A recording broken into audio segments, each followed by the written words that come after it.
Correct. As you might have guessed, this is a mutated whopper flower. But can whopper flowers? Not typically. But conditions on perhaps the dragon's blood seeped into the land, then was passed to the monsters via the ley lines. How could that happen? This mountain is home to the remains of Durin, the venomous dragon. If there is anywhere in the world one might expect life to do unfathomable things, Durin was an artificially created life form. Its existence is nothing short of a miracle, and proof of countless possibilities. In other words, this mountain we stand on is a cradle of life's profound... The avalanche. It must have been the work of this imposter. Agreed. All the other troubles you faced on the way down could also have been its handiwork. My guess is that it was targeting everyone that I've had contact with. Right, I forgot all about that. It's not inconceivable. But what was its purpose? Was it... I have a preliminary hypothesis on this. Whopper flowers are masters of mimicry, and those we encounter in the wild often appear in the vicinity of the plants they impersonate.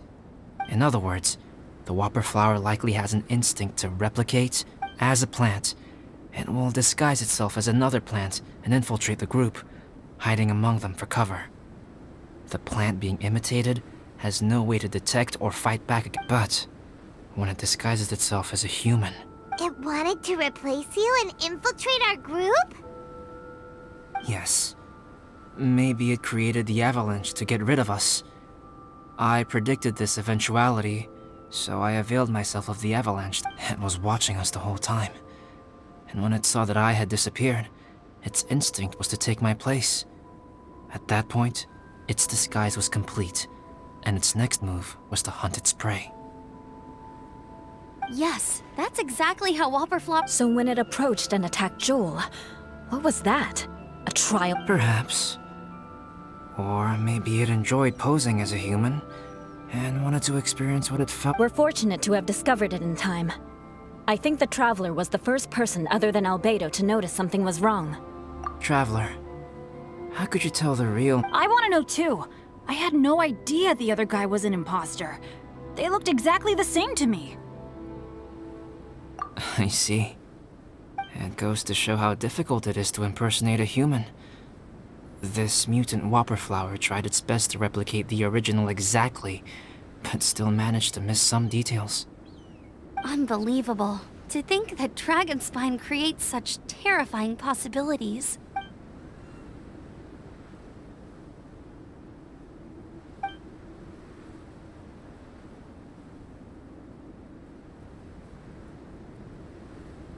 Anyway, at least we won in the end. It looks like my method did work after all. I used up all the bad luck, and the good luck finally came through. About that, if you're referring to having fallen down the mountain and avoided injury, well... Huh? Well, that still counts. Yes, that's not an unreasonable way of looking at it. Okay. We've been delayed. Yeah, let's go!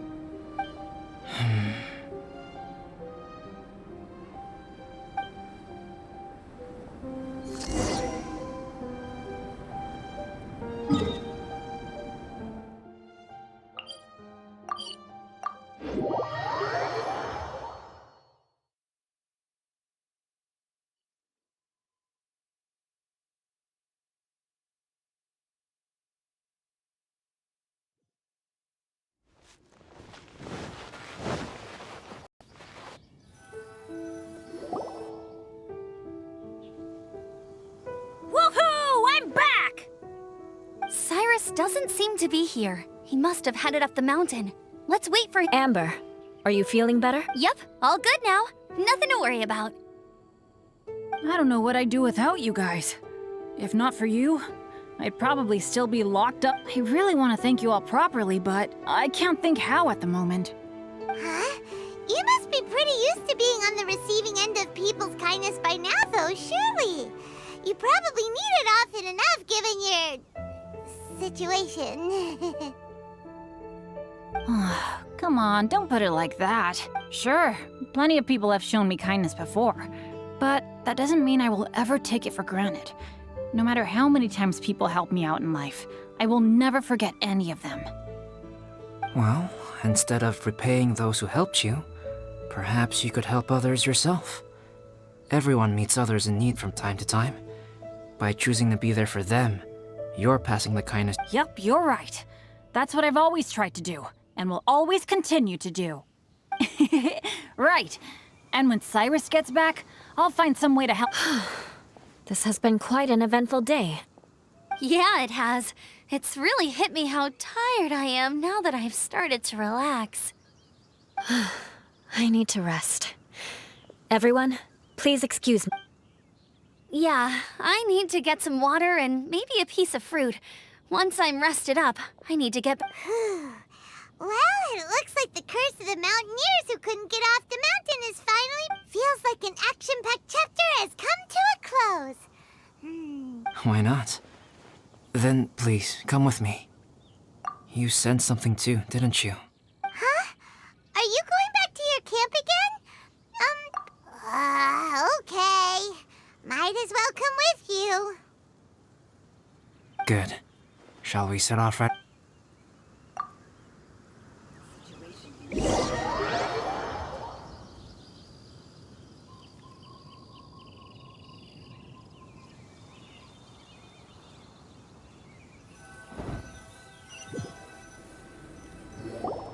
Sorry for bringing you back here once again.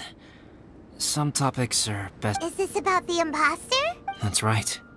I have to say, Traveler, I'm very surprised you noticed the difference between me and the imposter. Yes. This mark. Perhaps... Ooh, sounds like the beginning of a big story. Keep going. Well, I can't deny that what I'm about to say does sound like something from a children... So, what do you think this diamond shape... A tattoo? A No. Consider it a birthmark. Have you ever seen an intricate glass ornament and wondered how it was made? Well, one method for crafting with glass is a technique known as glass blowing. Glass blowing is not a widely known art in Teyvat. For this reason, glassware made in this way is usually very expensive. As the name implies, glass blowing involves blowing air into a hole, much like blowing up a balloon. This type of glassware is known for having a pontil mark at the point where the blowpipe was inserted, where the hole was sealed at the very end. This mark... Sounds kind of amazing. It is a wondrous and beautiful art form. Alice says that these marks are seen as proof of the maker's fine handiwork, the only flaw in an otherwise perfect work of art. My mark is something similar to this.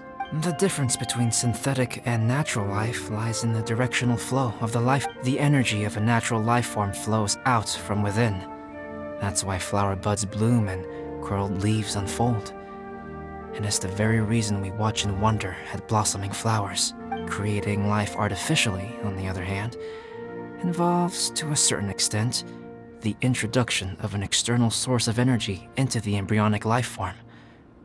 When the hole where the alchemical substance drips and spreads out in all directions, resulting in this rather ingenious diamond shape. Wow. So that's where it came from. This mark is a sign of my artificial origins, and proof of my imperfection as a human. I presume that the imposter intentionally avoided replicating this mark, so as not to become less than perfect himself. You are fundamentally different from other people. I have few qualms about sharing my secret. Just as Paimon said, it all sounds like a story. Even if you were to tell anyone else, they would regard it as nothing more than a tall tale. The transcendent and miraculous are not the only things to which human beings aspire. They pursue the everyday, the ordinary, to a far greater extent than I would have ever imagined. People like to believe that those who are thoroughly different from themselves could only ever exist in stories. It makes things much easier. Or, in other words, all the unfathomable things we've seen recently would make good material for a novel. I have friends who write novels. If they wrote this story, it'd probably be even more complex. Making up stories is easy. Even Paimon can do that. Oh, I didn't know you had that kind of talent. Paimon's the best guide into that. Making up stories is a piece of cake. In that case, how about we have a storytelling contest?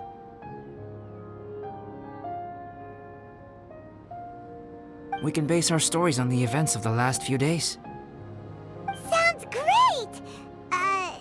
But we still have to help. I understand. Creativity is something that cannot be rushed. Take your time, and we'll see whose story is more compelling. Deal. Okay, we'll regroup with the Adventurers Guild. Sure.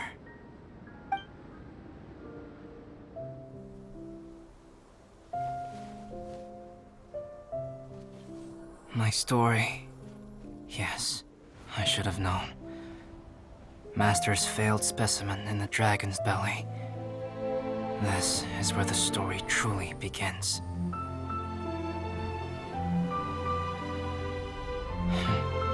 If we switched places, if you were the survivor, then as the abandoned experiment, the failure of the primordial human project, I'd want to replace you too. I would replicate your appearance, study your alchemy, and create miraculous life forms to divert your attention. I would wait for the right moment, then dispose of you and the Traveler, the sole person to have known your secret. And then, I could finally experience the joy of being brought into the world.